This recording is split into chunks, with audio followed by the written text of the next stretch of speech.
Hey there guys, and welcome back to another, finally way overdue, Monster Girl or Vtuber reading of the Monster Girl Encyclopedia.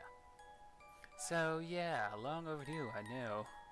I mean, to be fair, I did have like a massive headache for a while.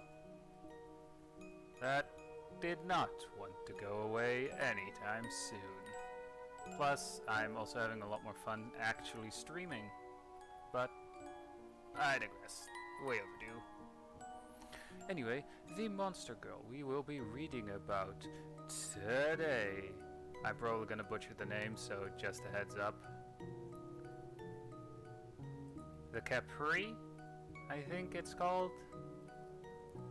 Well, someone at some point will correct me, I assume. Anyway, Khepri, family beetle. I mean, that would be kind of obvious.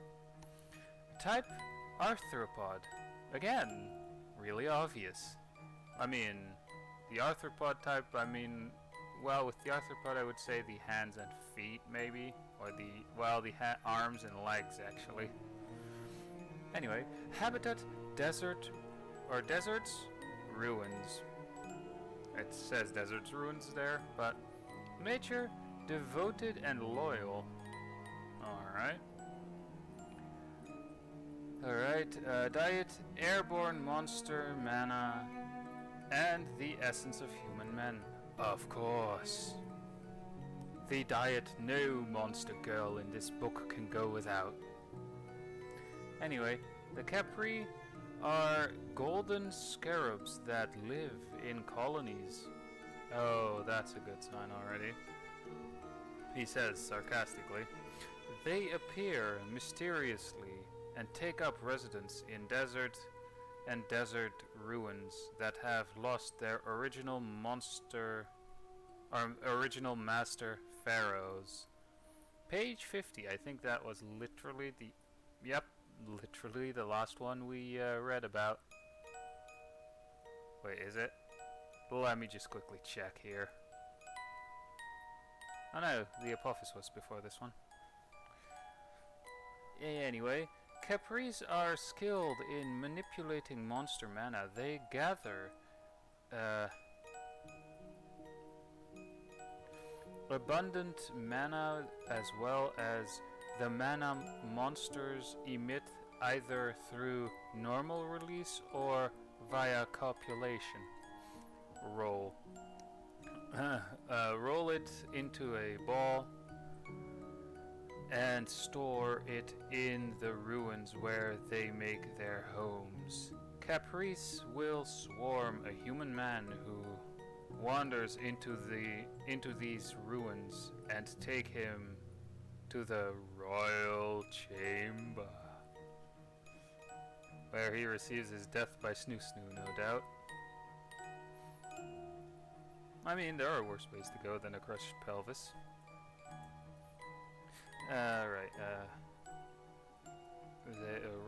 Chamber. They entertain him warmly as they mate.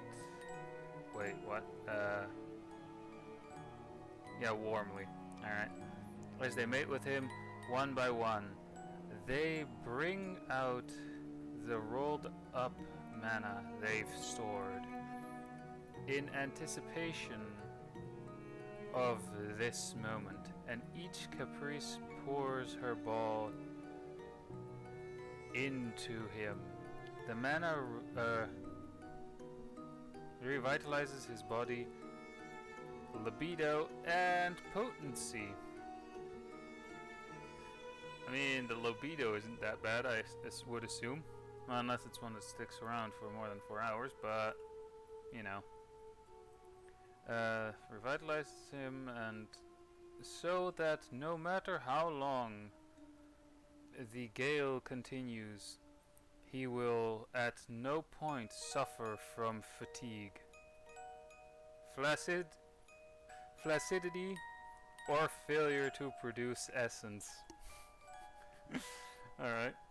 Once he has been dosed in mana while copulating with the Grand with the grand spheres of mana. Wait. And the grand spheres of mana have been successfully poured into his body. He transforms into a mighty incubus, even if the man had originally been unwilling, only participating in the caprices festivities due to their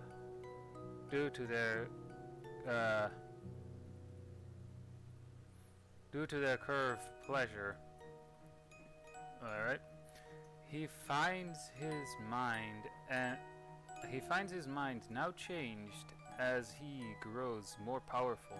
As an incubus, he begins to seek the caprices out for himself and direct them with carnal commands, rather than just being taken advantage of by the monsters. By the time the entire colony has tasted his essence, he is no longer the slave, but the master, keeping them with his inexhaustible craving as they bend in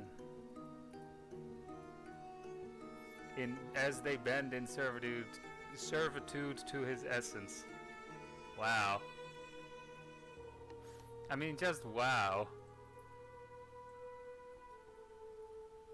No, don't think about that.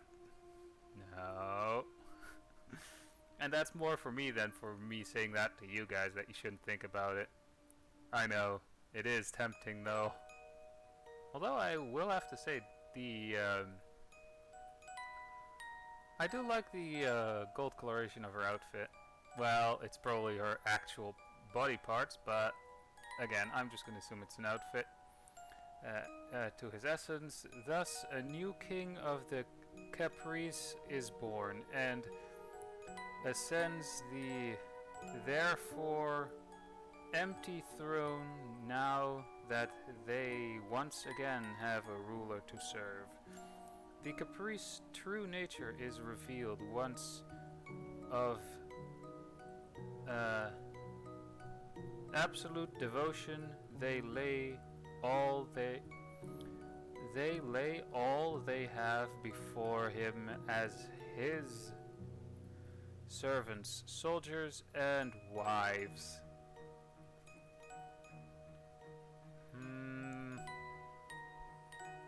Still, probably not a good thing. They tend to him, preparing food and serving at his side through the night. Oh my.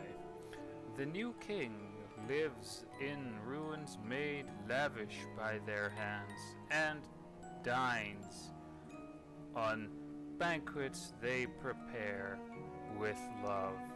Oh, that one is wholesome though. Prepared with love. Also, he technically had, without even trying, he probably got a harem there. Alright.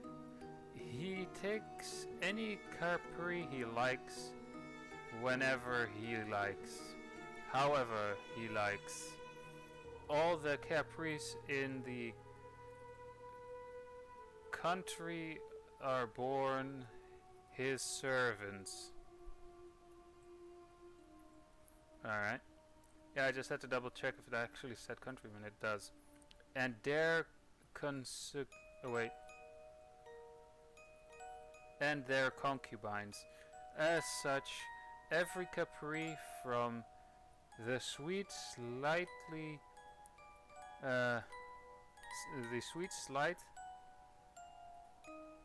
servant Khepri to the hale and heroic soldiers, to the tall stem and seemingly asexual, in quotations mind you, that and seemingly part, state State Minister Khepri hopes to be needed by him. They are always ready to offer their flesh to their king under any circumstances. The king has but to address her and intercourse will be gained. Will begin at once. Sorry. Oh boy. It is a Khepri's delight to serve and please her king. To her, being chosen by the king as his consort in sexual activities,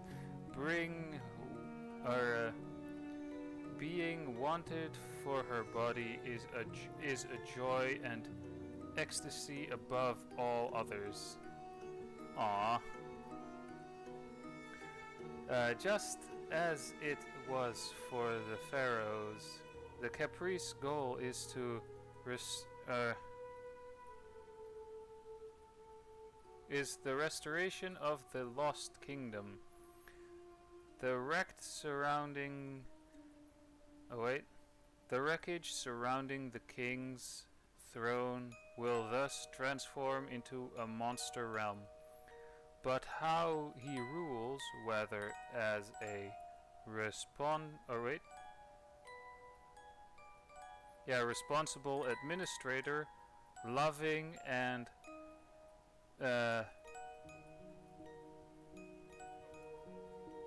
penetrating his subjects. It literally says penetrating. Sorry for the pause there. I just had to really double check. Penetrating his subjects on a daily basis to create an emerald monster realm, or indulge himself in daily basics in yielding flesh and the most dissolute debauchery to make an abundant or an umbral domain is up to him, the chosen king. Ooh. Also, there's a little bit of text below the additional artwork, which I originally was gonna intend to use as the thumbnail, but looking at it, let's just say she's being you have the view from the back while she's being railed in the back. Or from the bottom, but you have like the railing from the back side. So, yeah. Probably can't show that on YouTube. I mean, so far the only additional artworks that I was able to show was for that, I think for the Dark Slime in Volume 1. It essentially just showed the transformation of a woman into that Dark Slime, if unlucky enough to be caught, that is.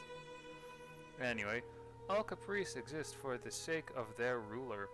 A man who becomes their king may freely interrupt any Khepri's work to possess her as he pleases.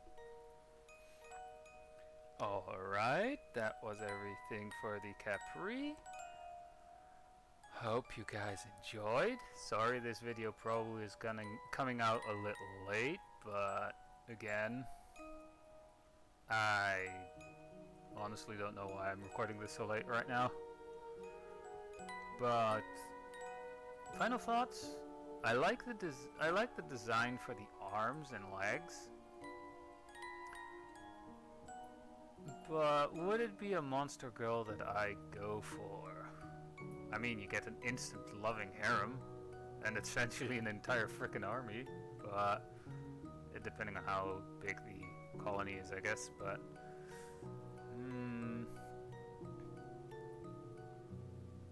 not gonna lie, but yeah, I would honestly. I mean, depending on the situation and how big the colony is, I instantly would have a massive army at my disposal. Anyway, again, hope you enjoyed, and I'll see you guys in the next video or stream of whatever I'll be making or streaming. So yeah, bye!